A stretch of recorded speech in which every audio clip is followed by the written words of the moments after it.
और मानक स्टैंडर्ड 1882 का पेपर करेंसी एक्ट उठा करके देख लीजिए। उस पेपर करेंसी एक्ट के अंदर साफ साफ लिखा हुआ है कि मेरे 1 रुपए की कीमत है 770 मिलीग्राम सोना, यानी अगर मैं 2000 रुपए का भुगतान बैंक से लेना चाहता हूं तो 770 के हिसाब से 1554 ग्राम सोना यानी 1.5 किलो सोना मिलता है एक 2000 रुपए के नोट में।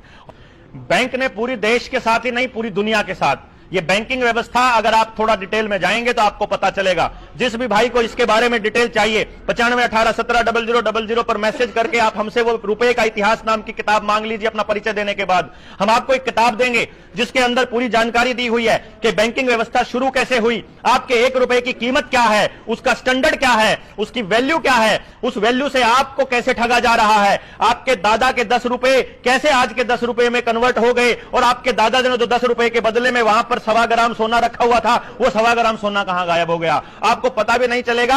आपको किसी ने बताया ही नहीं कि आपके 1 रुपए की कीमत है 770 मिलीग्राम सोना, और वो 770 मिलीग्राम सोने के बिना जो भी सरकार 1 रुपया भी छापती है, 2 रुपया भी छापती है, 5 रुपया भी छापती है, वो फ्रॉड रुपया है। आप देखेंगे 2016 तक आपने देखा होगा 8 नवंबर को जब मोदी जी ने नोटबंदी की थी, उस टाइम पर आरबीआई का बयान है कि हमारे पास 16 लाख करोड़ रुपए की नोट करेंसी है। 16 लाख करोड़ रुपया आपके देश के पास था, उसमें से 14 लाख करोड़ रुपया 500 और 1000 के नोट की शक्ल में था। उसके बाद अचानक से नोटबंदी के बाद 2000 का नोट आया और आपने देखा होगा भाजपा कार्यालय पर वो 2000 का नोट अदला बदली किया जा रहा था। एक लौट गया बैंकों के पास, एक लौट गया भाजपा के पास। भाजपा ने आलीशान अपने दफ्तर बनाए, अपने लिए जहाज लिए, अपने लिए कार ली, अपने लिए बड़े बड़े खर्चे किए, और वो सब खर्चे करने के बाद अपनी पूरी मौज करी, और उस मौज के बाद में आगे जो बाकी पैसा बचा वो पब्लिक के अंदर बांट दिया गया, और पब्लिक के अंदर जो पैसा बांटा वो सारा का सारा फर्जी रुपया था जिसके बराबर में कोई स्टैंडर्ड नहीं रखा गया। और आपको ऐसा नियम बता दिए गए कि अब तो सोना रखा ही नहीं जाता है। तो मेरे दादा ने जो पैसे रखे थे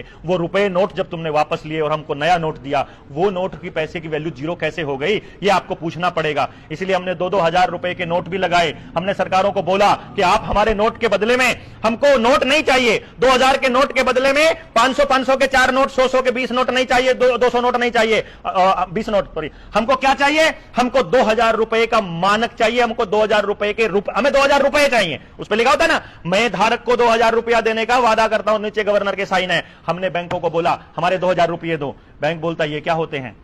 तो तुम कभी तक ये जो दे रखा है क्या? बोले ये तो 2000 रुपए हैं। अरे ये रुपए नहीं है, ये रुपए का नोट है। हमारे बड़े बुजुर्ग हमेशा से कहते हैं देना 100 का नोट, देना 10 का नोट। उन्होंने कभी नहीं कहा देना 100 रुपए 10 रुपए। लेकिन हमारी अगली पीढ़ी ने उस 100 रुपए को ही, 100 रुपए के नोट को ही 100 रुपया मानना शुरू कर दिया। और अब आजकल तो नई पीढ़ी है, वो उस मोबाइल में आई हुई डिजिट को ही 100 रुपया मानना लग गई। उसको ये मालूम ही नहीं है कि नोट की क्या वैल्यू है, रुपए की क्या वैल्यू है, रुपए का मानक क्या है। उस नोट से जगाने के लिए हम लोगों ने कुछ एक्सपेरिमेंट चालू किए। 200 से 250 लोगों का आवेदन हम लोग लगा चुके हैं जो कर्जे में दबे हुए थे। रोज बैंक वाले जिनकी ऐसी तैसी कर रहे थे, रोज फोन कर करके उनका जीना हराम कर रखा था। घरों में कोई भी गुंडा घुस जाता था, किसी की सड़क से गाड़ी उठा लेते थे, किसी का ट्रैक्टर खेत से उठा लेते थे, किसी का घर से उठा लेते थे। कोई किसान कर्जे के मारे आत्महत्या कर रहा था, कोई किसान किसी से मांग के किसी भी तरह से माहौल पैदा कर रहा था। हमने देखा इस देश में 2016 के बाद 34 लाख करोड़ रुपए अचानक से देश की करेंसी हो गई।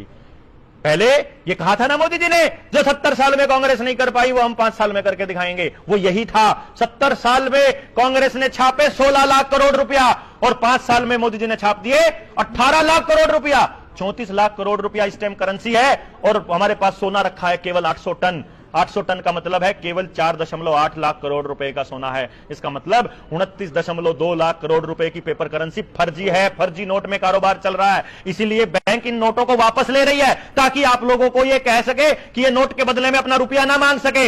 हमने बोला 2000 रुपए और मानक स्टैंडर्ड 1882 का पेपर करेंसी एक्ट उठा करके देख लीजिए। उस पेपर करेंसी एक्ट के अंदर साफ साफ लिखा हुआ है कि मेरे 1 रुपए की कीमत है 770 मिलीग्राम सोना, यानी अगर मैं 2000 रुपए का भुगतान बैंक से लेना चाहता हूं तो 770 के हिसाब से 1554 ग्राम सोना यानी 1.5 किलो सोना मिलता है एक 2000 रुपए के नोट में। और जब इसका हवाला देकर के जब हमने बैंकों के आवेदन लगाने शुरू किए, जब हमने मकानों के आवेदन लगाने शुरू किए, तो आपने देखा होगा कि बैंक वालों की बोलती बंद हो जाती है। ना वो कोई मकान सील कर पाते हैं, ना वो कोई गाड़ी छीन पाते हैं, ना कोई ट्रैक्टर छीन पाते हैं। और लगे हुए ताले भी तोड़े हमने। अपने साथियों ने 20-25 गाड़ियां खरीद ली और हमने कहा कि तुम फ्रॉड कर रहे हो, और बैंक वाले चुप है, बोलते ही नहीं है। वो कहते हैं तुम हमको जबानी बुलाते हैं तो हमको कहते हैं अच्छा मान लो, तुमने मान लिया कि हमने तुमको फर्जी नोट दिया, मान लिया कि हमने तुमको गलत नोट दिया, तुम एक काम करो हमको ये फर्जी नोट ही दे दो। हम ये कहते हैं ठीक है हम दे देंगे, तुम एक काम करो तुम हमको लिख करके दे दो।